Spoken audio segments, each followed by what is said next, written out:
Top quality और consistent performance के लिए सिर्फ सिल्वर पंप नाम याद रखना।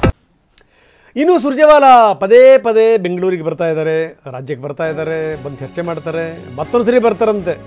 ದೇವರೇ ಅಂತ ಹೋಗಿದ್ದಾರೆ, ಮತ್ತೆ ಬರ್ತಾರೆ. ಯಾಕಂದರೆ ಇನ್ನೂ ಕೂಡ ಸಭೆ ಅಪೂರ್ಣವಾಗಿದೆ. ನಿಗಮ ಮಂಡಳಿ ಅಧ್ಯಕ್ಷರ ನೇಮಕದ ಬಗ್ಗೆ ಚರ್ಚೆ ಆಗಿಲ್ಲ.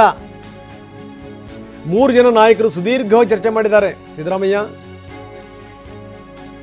CM Siddaramaiah, DCM D K Shivakumar, Surjewala ಅವ್ರ ಜೊತೆಗೆ ಸುದೀರ್ಘವಾಗಿ ಮೀಟಿಂಗ್ ಮಾಡಿದ್ದಾರೆ. ನಾಯಕರುಗಳು ಏನೇನು ಶಿಫಾರಸು ಕೊಟ್ಟರು, ಆ ಶಿಫಾರಸುಗಳ ಬಗ್ಗೆನೂ ಕೂಡ ಚರ್ಚೆ ಆಗಿದೆ. ಹೀಗಾಗಿ ಮುಂದಿನ ವಾರ ಮತ್ತೆ ಬರ್ತಾರೆ, ಮತ್ತೆ ಬಂದು ಚರ್ಚೆ ಮಾಡ್ತಾರೆ. KPCC ವತಿಯಿಂದ ಡಾಕ್ಟರ್ ಪರಮೇಶ್ವರ್ ನೇತೃತ್ವದ ಸಮಿತಿ ಕೂಡ ಆ ಪಟ್ಟಿ ಕೂಡ ಬಗ್ಗೆ ಕೂಡ ಚರ್ಚೆ ಆಗುತ್ತೆ. ಶಾಸಕರ ಶಿಫಾರಸು ಪಟ್ಟಿ ಅದು. ಎಲ್ಲ ಶಿಫಾರಸುಗಳನ್ನು ಕೂಡ ಒಂದುಗೂಡಿಸಿ ಆ ಪಟ್ಟಿ ಹಿಡ್ಕೊಂಡು ಚರ್ಚೆ ಮಾಡ್ತಾರೆ. ಯಾರ್ಯಾರು ಏನೇನು ಶಿಫಾರಸು ಮಾಡಿದ್ದಾರೆ, ಏನು ಎತ್ತ, ಒಂದಾ ಎರಡಾ ಸಂಗತಿಗಳು.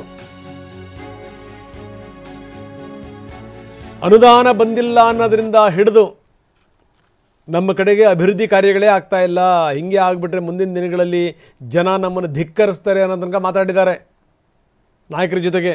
ಅವ್ರಿಗೆ ಗೊತ್ತಾಗ್ಬಿಡ್ತು ಶಾಸಕರುಗಳಿಗೆ, ಈ ಮುಖ್ಯಮಂತ್ರಿ ಬದಲಾವಣೆ, KPCC ಅಧ್ಯಕ್ಷರ ಬದಲಾವಣೆ, ಹಾಗೆ ಹಿಂಗೆ ಅಂತವೆಲ್ಲ ಮಾತಾಡಿದ್ರೆ ನೋಟಿಸ್ ಕೊಡ್ತಾರೆ. ಅಟ್ಲೀಸ್ಟ್ ಇದೊಂದು ಒಳ್ಳೆಯ ಉಪಕಾರ ಆಯ್ತು, ಇದು ಹಿಂಗೆ ಮಾತಾಡಬೇಡಿ ಅಂತ ಹೇಳಿದ್ದು.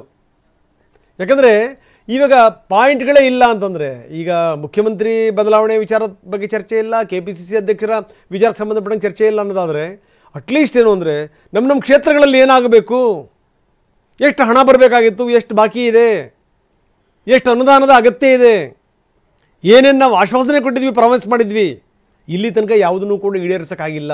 ಇದೆಲ್ಲದರ ಬಗ್ಗೆ ಕೂಡ ನಾಯಕರು ಮಾತಾಡಿದ್ದಾರೆ.